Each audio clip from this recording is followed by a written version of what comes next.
जिसे अपनी जान कहते हैं, जिसकी चरण धुली से बनते बिगड़े काम, उस पावन दरबार को पवन पुत्र हनुमान कहते हैं। उस पावन दरबार को पवन पुत्र हनुमान कहते हैं।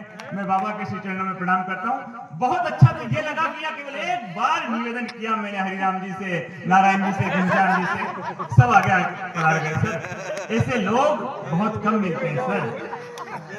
नारायण जी, मैं इसलिए नहीं कह रहा हूँ आपका नाम बार बार, इसलिए नहीं ले रहा हूँ क्योंकि आपने केवल कविता की बात रखी, कविता का सम्मान रखा है, कवि का सम्मान रखा है, आप आगे बढ़ गए। बाकी हमारे वहां भी कवि सम्मेलन, हमारे गाँव में मेला होता है, 3 कार्यक्रम होते हैं।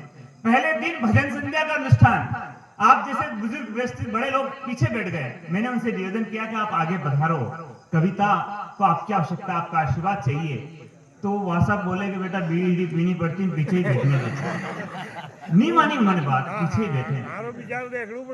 दूसरे दिन भजन संध्या कार्यक्रम, भजन संध्या हुई, फिर मैंने आग्रह किया, मैंने कहा दादा आगे पधारो, राम रतन जी आगे पधारो, लेकिन वो नहीं आए। मैंने कहा आपको भजनों की आवश्यकता है इस उम्र में। बोला बेटा तंबाकू खाने, बीड़ी पीने तू रहने दे। तीसरे दिन ऑर्केस्ट्रा का कार्यक्रम, मैंने कहा नहीं उनको, लेकिन कार्यक्रम शुरू होने से पहले ही 4-5 बुजुर्ग सब आगे आके बैठ गए। मैं जैसे ही मंच पर आया, मैंने कहा दादा आज बीड़ी नहीं पीनी। बोले एक दिन नहीं पियेंगे तो मर थोड़ी जाएंगे। लेकिन यहाँ अलग बात है यार, यहाँ बड़े लोग, कविता के धनी लोग, कविता के बड़े लोग यहाँ बैठकर कविता आशीर्वाद देने के लिए पधारे। एक बार ये सर हरिराम जी के लिए, नारायण जी के लिए, घनश्याम जी के लिए और सब बड़े लोगों के लिए जोरदार ताली से अभिनंदन करें। आनंद उत्सव प्रारंभ होना चाहता है, मस्ती का उत्सव। मैं उद्दंडता करूंगा, बड़े लोग सब कविता सुनाएंगे, मुझे केवल ऐसे ही एडवर्टाइज के लिए प्रस्तुत किया गया है। मेरा कोई किसी बात का आपको गंभीरता नहीं लेना है। मैं पहले कवि को आमंत्रण देना चाहता हूं जो अपने इस नगर का, इस मस्ती को जीना जानता है, जिस व्यक्ति का नाम है, जिसने हरियाली का एक बड़ा संकल्प लिया है और इस मध्य प्रदेश नहीं, आसपास के 3-4 राज्यों में जिनकी नर्सरी से पौधे जाते हैं और पर्यावरण के प्रति, प्रकृति के प्रति जिनकी निष्ठा अद्भुत हुआ करती है, झमकलाल जी सोनी यहाँ विराजमान है।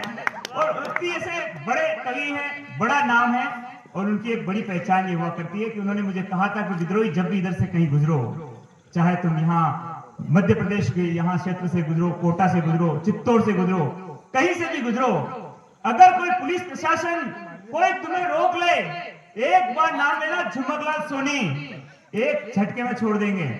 मैंने कहा अच्छी बात है, झमकलाल जी का इतना प्रभाव है, कोटा राजस्थान तक जहां कहीं जाओ झमकलाल जी का नाम बस पुलिस वाले छोड़ देते हैं। जब मैं यहाँ आया आज तो मैंने देखा कंजाड़ा से पहले एक पुलिस खड़ी थी, पुलिस की गाड़ी ने रोका, सीट बेल्ट नहीं है, 250 का चालान बनेगा। मैंने कहा आपने नाम नहीं सुना? बोले किसका?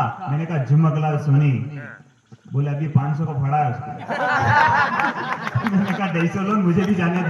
तो इससे बड़े व्यक्तित्व के सब यहाँ विराजमान है। कुछ जब वो आ रहे थे जो लास्ट में आए, वो पर्यावरण के प्रति बहुत सजगता है। जब वो आ रहे थे तो दादा ने एक टिप्पणी दी थी, कितना काला कवि, काला नहीं है सर, वो चॉकलेटी कलर के कवि है, उनके ऊपर कोई टिप्पणी नहीं चाहता हूँ मैं। इतने खूबसूरत श्याम सुंदर की तरह उनका कलर है। उन्होंने घनश्याम से 4 भुजानाथ से कलर उठा लिया है। मैं केवल उन्हें 4 खूबसूरत पंक्तियां कोट करते हुए इस मंच पर आमंत्रण देना चाहता हूँ कि हर शाख एक गुलिस्ता पे शबाब आ रहा है, हर शाख एक गुलिस्ता पे शबाब आ रहा है, कलियों का मौसम बेहिसाब आ रहा है। ए चमेली संभाल के रख अपने आंचल को, अब मंच पे काला गुलाब आ रहा है। जोरदार तालियों से झमकलाल जी सभी बधाएं।